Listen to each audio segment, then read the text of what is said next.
Assalamualaikum warahmatullahi wabarakatuh. Salam sejahtera bagi kita semua. Di sini kami akan memaparkan ide dari proyek kecerdasan artificial intelligence kelompok kami, kelompok 4. Di sini kami mengambil judul Prediksi Indikasi Kanker berdasarkan data medis dan gaya hidup pasien. Yang pertama, kelompok kami beranggotakan 3 orang. Yang pertama ada Raden Roro Azara Siciliani Pauline dengan 3 digit NIM terakhir 003, Iqbal Wahyu Firmansyah 106, dan saya sendiri Verenila Anandianus 205.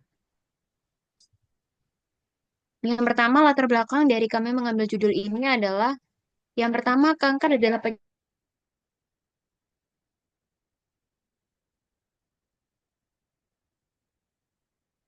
bagi pasien kanker itu sendiri. Serta di sini kami memanfaatkan data kesehatan yang umum seperti BMI dan riwayat genetik, serta gaya hidup pasien seperti pola makan, kebiasaan meminum alkohol, merokok, serta aktivitas fisik untuk mendeteksi resiko kanker.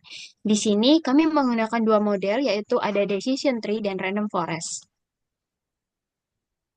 Tujuan dari judul kami yaitu yang pertama membuat sistem yang bisa memprediksi resiko kanker dengan menggunakan data kesehatan dan kebiasaan hidup pasien.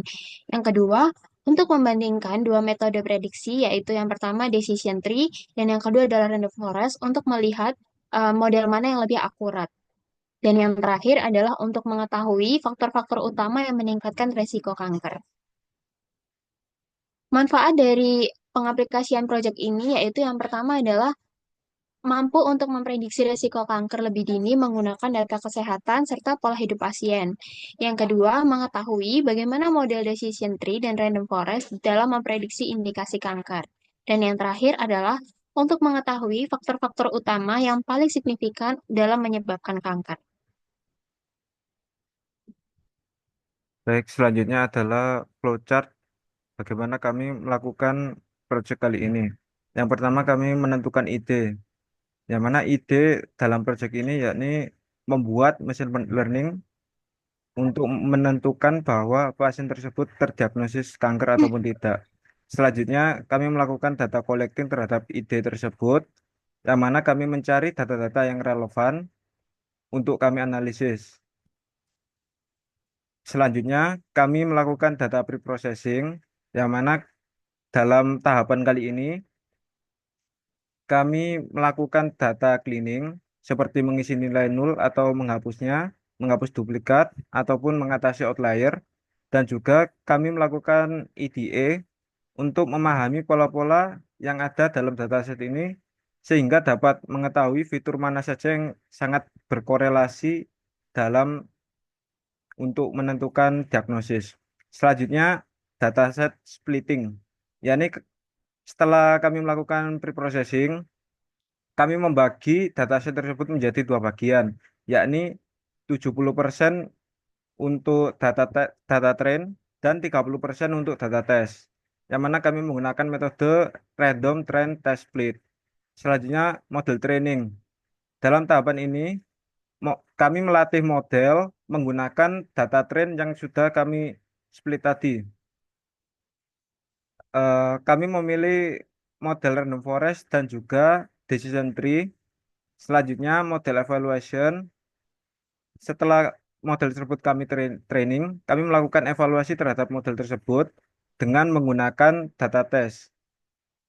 Sehingga kami menggunakan metrik-metrik seperti akurasi, precision, recall, dan F1 score untuk mengukur apakah model tersebut baik dalam memprediksi diagnosis kanker. Selanjutnya kami juga menggunakan confusion matrix yang mana digunakan untuk memvisualisasikan prediksi yang benar dengan prediksi yang salah. Selanjutnya, setelah kami melakukan model evaluation, nanti akan keluar result, yang mana kami memilih model yang terbaik berdasarkan evaluation model tadi, sehingga model tersebut diharapkan mampu dengan baik memprediksi apakah pasien tersebut terkena kanker ataupun tidak. Mungkin sekian selanjutnya.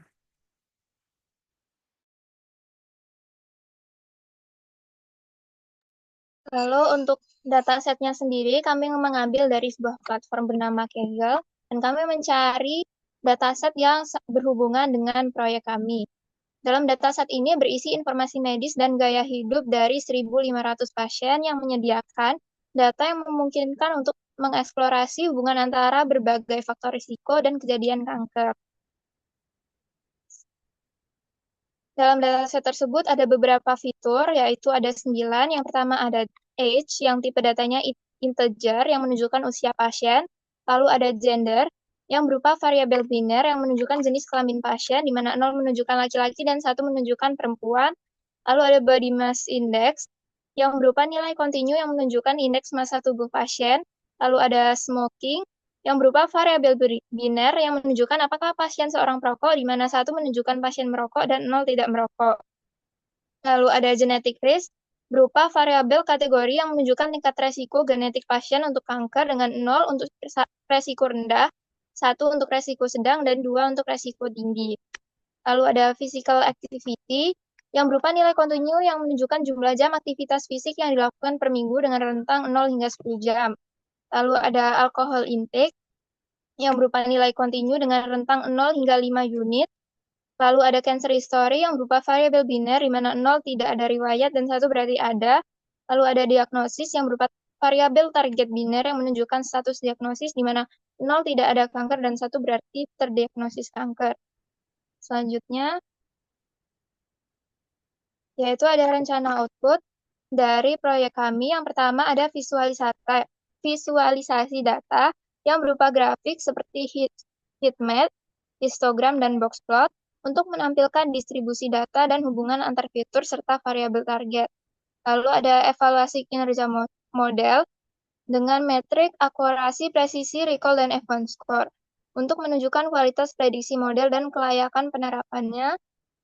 Selanjutnya, yang ketiga adalah prediksi diagnosa kanker untuk indikasi kanker pada pasien dengan input baru.